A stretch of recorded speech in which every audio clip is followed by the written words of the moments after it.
Salutations, chers rôlistes. Mon nom est Lord Gundar. Je suis le conteur de la légende des héros.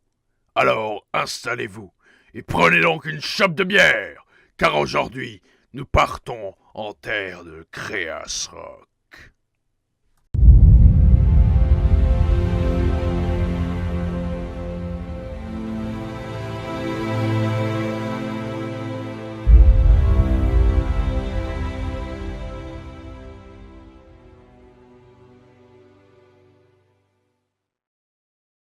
Précédemment dans la légende des héros. Devant nous trônait une vague gigantesque levée comme un immense mur d'eau. Et déjà, l'ombre de l'immense barrage couvrait lentement le pont du navire. Nous contemplèrent ensemble cet immense mur d'eau dressé sur notre chemin quand Emlir s'exclama. « Regardez, la tour dont parlait le vieux marin, elle est là. » Au fond de la vague. En suivant les indications d'Emlir, nous purent tous apercevoir une tour sous-marine trônant au fond de la mer. Jean dit alors : « Si nous devons nous y rendre, je n'y vois actuellement aucun moyen d'y entrer. » Vous oubliez que vous avez un mage dans votre équipe. Vézémir prit le temps de nous regarder, fier de lui, et sans attendre une seconde, créa avec ses mains une bulle. La dite bulle se mit à grandir et nous enveloppa. Le mage agita lentement ses bras et la sphère commençait à léviter au-dessus du pont principal tout en nous menant vers la mer. Emlir, ébahi, demanda des explications à son compagnon d'aventure et ce dernier lui répondit calmement « Ta gueule, c'est magique ».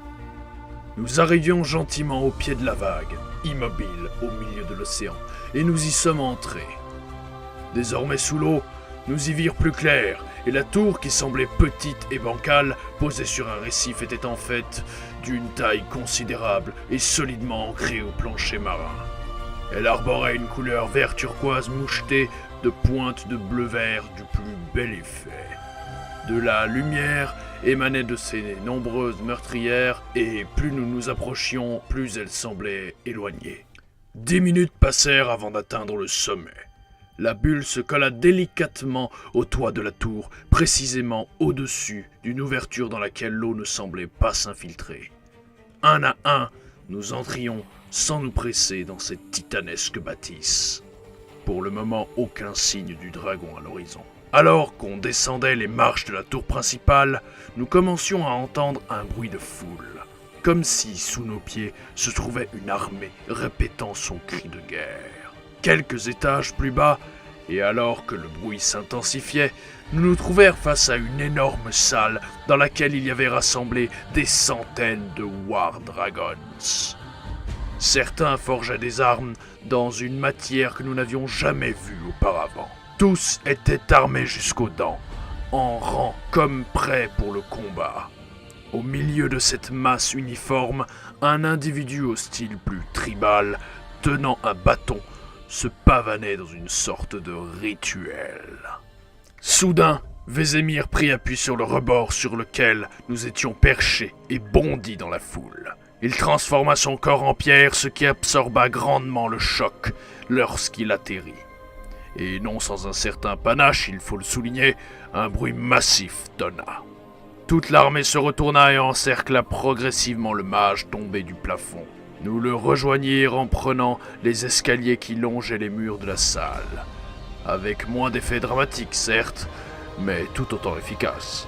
Avec de meilleures observations, Emlir se rendit compte que quelque chose clochait avec ses War Dragons. Il s'arrêta donc au beau milieu des marches avec quelque chose derrière la tête. Jean et moi continuions la descente au pas de course pour aller prêter secours à Vézémir, toujours entouré de War Dragons immobiles.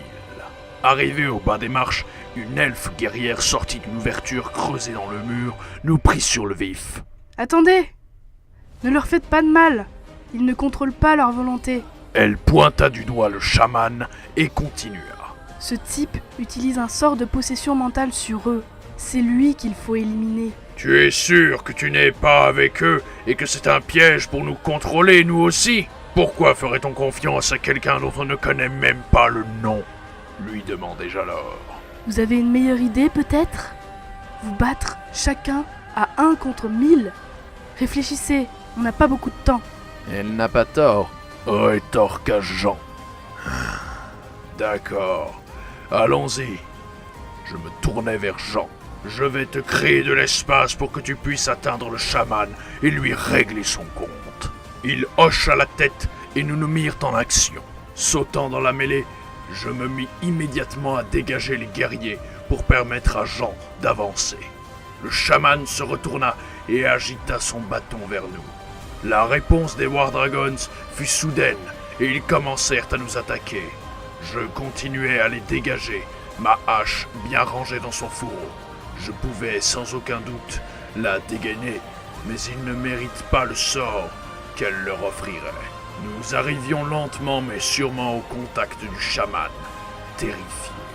Je sortis ma hache et la leva, mais au même instant, une flèche perça le torse de l'homme, ce qui n'arrêta évidemment pas mon arme qui lui fit une belle entaille. Il tomba et une flaque de sang commença à se répandre au sol. Je détournai mon regard en direction de notre lieu d'arrivée et examina la scène. Jean était toujours derrière moi.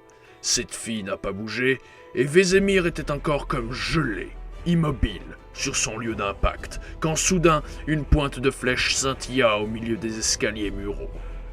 Les War Dragons semblaient tous confus autour de nous. L'un d'eux s'approcha de moi et dit « Merci infiniment. Vous nous avez délivrés de ce maléfice, et grâce à vous, nous sommes libres. On vous doit une faveur. » Nous échangèrent alors les remerciements et nous déplacèrent vers Vézémir et Emlir, restés en retrait. Le mage reprit sa forme initiale et tomba au sol. L'elfe arriva à son chevet et nous informa qu'il était faible car il n'avait presque plus de mana. Sûrement à cause de la bulle qu'il avait créée pour nous faire entrer. Une exploration de la tour se fit sans attendre et nous trouvèrent un port sous-marin où étaient amarrés une dizaine d'immenses navires de guerre. Plus loin dans la tour, il y avait également une grotte où se trouvait enchaîné un dragon. Ses écailles de la couleur gris pâle et sa taille ne reflétaient rien de familier. Il nous raconta son histoire et implora la libération. Il voulait la même chose que nous, la mort de Darkost et de son fils. Un brin de vin, il nous informa qu'il serait un allié de poids face à Darkost. Sur ce point, il n'avait pas tort, et Emlir le libéra de ses chaînes. Il nous salua humblement et sortit de la caverne. Plus tard, les War Dragons s'étant rassemblés sur les navires, nous firent aborder, et ensemble nous nous dirigions vers la surface. Une gigantesque bulle d'air entourait le galion, et toute la flotte émergea des flots. C'était spectaculaire. Se réjouissant du succès de cette aventure, l'elfe vint à notre rencontre. Avant, vous m'aviez dit que vous ne saviez même pas mon nom. Eh bien, je m'appelle Farabellius, mais vous pouvez m'appeler Farah. Moi, c'est Gandar, et mes 3 camarades ici présents sont Vézémir le Triton, Jean le Blaireau et Emlir l'Ornithorynque. Pourquoi c'est moi l'Ornithorynque? Pourquoi c'est pas Jean l'Ornithorynque? Le fils de Darkost survolait l'horizon et fonçait droit sur nous. Un des War Dragons nous interpella et nous escorta jusqu'à ce qui semblait être un pont de débarquement. Il y avait là, suspendu grâce à des chaînes et un système de poulies, un plus petit navire semblable à une barque d'évacuation, mais d'un tout autre niveau. Il nous fit monter à bord et l'amarra. « On s'occupe de le distraire. On vous doit bien ça, alors maintenant enfilez. » Nous le remercièrent et commencèrent à manœuvrer entre les autres navires afin de fuir. Notre bateau prenait le large tandis que le dragon était tenu en respect par nos nouveaux amis. Après quelques heures de navigation en eau plutôt tranquille, dans ce début d'après-midi, nous virent enfin les côtes forestières de Rul. Nous débarquions et jetions un dernier regard sur l'horizon avant de nous enfoncer dans la forêt. Salut à tous les rôlistes! Petit message en fin de vidéo pour vous inciter à rejoindre la confrérie d'Eldritch. si vous voulez suivre mes aventures. Je vous invite aussi à mettre un pouce bleu pour le référencement et à partager mon épopée avec vos amis.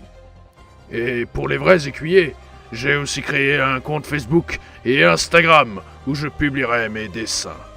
N'oubliez pas que les routes sont pleines de voleurs et de bandits, alors soyez prudents, portez-vous bien, et sur ce, les crédits et adieu.